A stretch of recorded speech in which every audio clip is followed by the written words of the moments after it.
Mwaramutse neza ku bantu tugiye gutangira rero kwiga amahugurwa yo gukora izi mashini.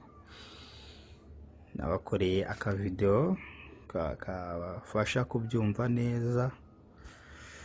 Mu ntangiriro tuzagenda twiga step by step. Ushobora gutangirira ku ntoya ukagenda uzamuka paka ku mashini nini ku kigero wifuza. Tugiye gutangirira kuri iyi cyangwa munsi yayo, ariko reka mbahe nka ka introduction kuri iyi ngiyi. Iyi ni controller idufasha gukontrolinga systeme yose, hakaza ama interrupteur adufasha gukontrola kwatsa cyangwa kuzimya.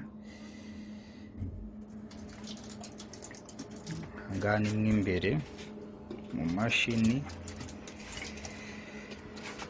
ku bakoresha amatara. Aya ni amatara n'amavandarateri. Amatara systeme yo munsi. Iriya ni humidifier dufasha kuzamura humidite mu mashini.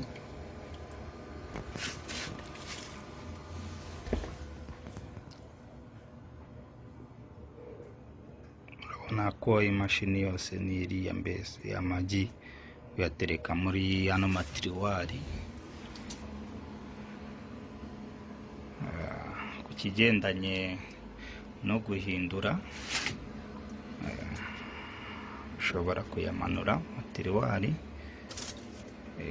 cyangwa ukanayazamura. Ni uburyo bwagufasha guhindura biri manueli mu gihe utarakoresha imashini ya taninga. Iyi ni sensor idufasha gupima. Iyi ngiyi akaba ari control. Hano hari setting, dushobora gusetinga twongera ubushyuhe, na setting dushobora gusetinga twongera ubuhehere cyangwa humidite. Kiriya rero cyo hejuru ni igice cya control room, ahantu hose haba harimo. Tuzagenda tubyiga step by step. Aha rero niho haba harimo ibintu byose uko bikorwa, installation ya byose, amafani, amatara, ahantu yesitaye. So dufite byinshi rero, tekereza kangaka kari bubafashe. Murakoze, komeze kugira ibihe byiza.